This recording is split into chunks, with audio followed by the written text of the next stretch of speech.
ভগবানের লীলার প্রভাবেই সেখানে তিনি সংসার পাতলেন। ধীরে ধীরে তিনি নারদমুনিকে যেমন সব কিছু দিয়েছিলেন, সব কিছু কেড়ে নিলেন। সংসার পরিবর্তনশীল। শ্রীমদ্ভাগবত গীতার সারাংশে বলা আছে, আজ যা আমার, কাল তা অন্য কারো ছিল, পরশু তা অন্য কারো হবে। পরিবর্তনই হলো সংসারের নিয়ম। কিন্তু তবুও আমরা এই সরল সত্য কথাটা উপলব্ধি করতে পারি না।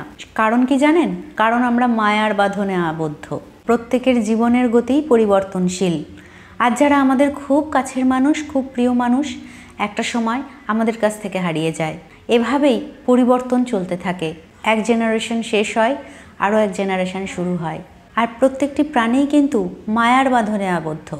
আর এই কারণেই সবচেয়ে বেশি কষ্ট পেতে হয় প্রাণীদের। তার মধ্যে সর্বশ্রেষ্ঠ জীব হলো মানুষ। মানুষ সবচেয়ে বেশি মোহমায়াগ্রস্ত। সেই কারণে মানুষকে আরও বেশি পরিমাণে কষ্ট পেতে হয়।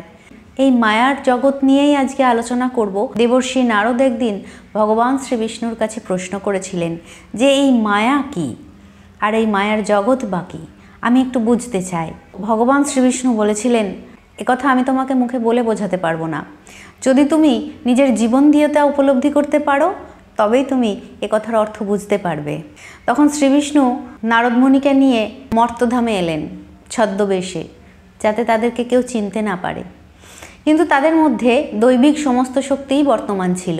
অনেকটা সময় চলতে চলতে শ্রীবিষ্ণুর জল তেষ্টা পায় এবং নারদমুনিকে বলেন তার জন্য একটু জলের ব্যবস্থা করতে।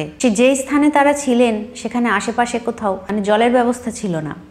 নারদমুনি ঘুরতে লাগলেন জলের জন্য। কোথা গেলে কিছুটা জলের ব্যবস্থা হয়।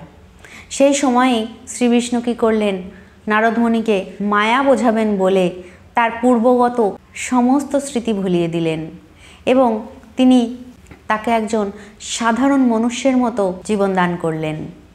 সাধারণ মনুষ্য যেমন মোহমায়া লোভ লালসায় আচ্ছন্ন, ঠিক সেই রকম নারদমুনি ঘুরতে ঘুরতে এক গ্রামে এলেন।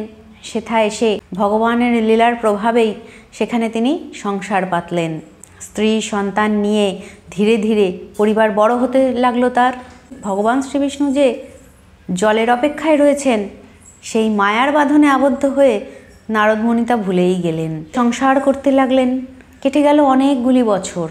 আমাদের কাছে এক বছর যতটা সময়, ভগবানের কাছে কিন্তু ততটাও নয়, সামান্য সময়। এভাবে মানব জাতির কাছে যা 12 বছর সময়, সেই 12 বছর সময় অতিক্রান্ত হয়ে গেল।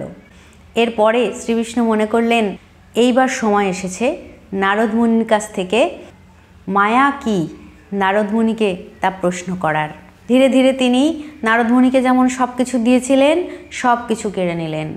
আর এই মায়ার জগতে থেকে নারদমুনি শ্রীবিষ্ণুর লীলার প্রভাবে নিজের সত্তাকে ভুলে গিয়ে সাধারণ মনুষ্যের মতোই ব্যবহার করতে লাগলেন। তিনি সর্বহারা হয়ে পড়লেন, কান্নায় ভেঙে পড়লেন। তার কষ্ট দেখে আশেপাশে সকলেরই চোখে জল এলো।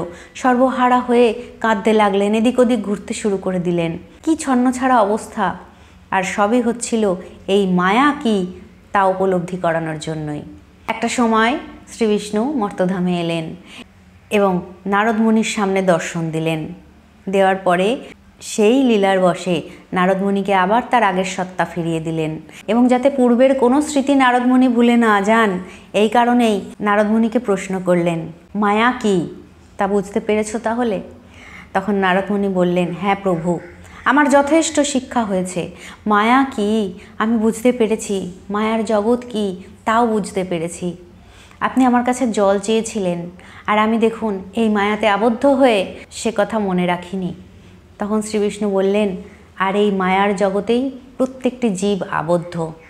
আমাদের কোনো প্রিয় মানুষজন, যেমন ঠাকমা, দাদু, বাবা, মা, যারা আমাদের খুব কাছের মানুষজন, ছোটবেলা থেকে যাদের সাথে বড় হয়ে ওঠা, তাদের প্রতি কি অসম্ভব মায়াটাই না থাকে।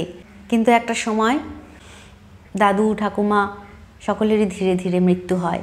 তারা এই মায়ার জগৎ ত্যাগ করে ভগবানের কাছে চলে যান। প্রথম প্রথম ভীষণ কষ্ট হয়, কিন্তু ধীরে ধীরে এই মায়ার বাঁধন যত কম হতে থাকে, সব ভুলে গিয়ে আবার সাধারণ জীবনে মানুষকে ফিরতে হয়। নিজের মনকে যে কন্ট্রোল করতে পারে, যে নিয়ন্ত্রণ করতে পারে, সে সমস্ত মায়া কাটিয়ে ঊর্ধ্বে উঠতে পারে। আর এটা বোঝানোর জন্যই স্বয়ং শ্রী বিষ্ণু নারদমুনিকে এই মায়া কি তার জ্ঞান দিয়েছিলেন। তাই জীবনে কষ্ট দুঃখ সকল কিছুই আসুক, কিন্তু আপনি এতটাও মায়াচ্ছন্ন হয়ে পড়বেন না যাতে জীবনের আসল সত্যিটা আপনি উপলব্ধিই করতে না পারেন। তো সংক্ষেপে আজকের ভিডিওটিতে বোঝানোর চেষ্টা করলাম যে মায়া কি, মায়ার বাঁধন কি। আর যদি পৃথিবীতে মায়া না থাকতো, এক মুহূর্তের জন্য যদি মায়া শূন্য হয়ে যেত, তাহলে হয়তো মা তার কোলের সন্তানকেও ছুঁড়ে ফেলে দিতেন। এই কারণেই ভগবান এই পৃথিবীতে প্রত্যেকটি মনুষ্য জাতিকে পাঠানোর পূর্বেই মায়া প্রদান করেছেন। ধীরে ধীরে একটা শিশু যখন বেড়ে ওঠে, সেও বুঝতে পারে এটা আমার বাবা, এটা আমার মা, এবং তাদের প্রতিও তার সহানুভূতি, ভালোবাসা, মায়া ধীরে ধীরে জন্মায়। এভাবেই আমরা প্রত্যেকেই মায়ার বাঁধনে আবদ্ধ, আর এই কারণেই আমাদের কষ্ট পেতে হয়। তো আজকের এই সংক্ষিপ্ত নিবেদন আপনাদের সম্মুখে। আবার পরবর্তী দিন নতুন কোনো ভিডিওতে দেখা হবে। সকলে খুব ভালো থাকুন, সুস্থ থাকুন। রাধে রাধে।